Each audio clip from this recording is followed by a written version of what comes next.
I think one way, I think there are many ways, I think there are a lot of ways, but one in particular I would think is having a community and a body that is not silent about even the different subtle racist ways or biases that people can hold.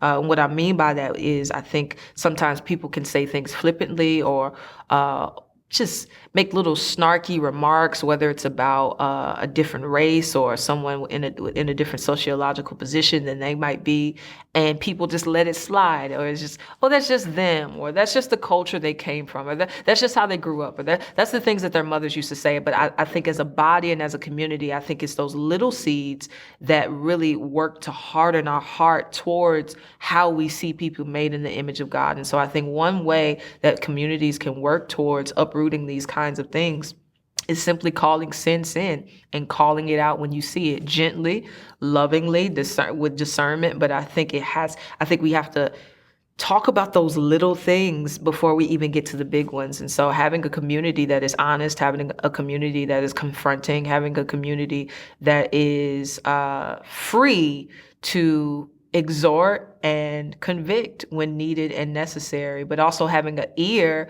that is discerning to actually hear it in the conversations. And so being attentive, but not in a judgmental, self-righteous way, but I want Black people, I want white people, I want Hispanic, I want Asian. When they come into our body, I want them to feel safe.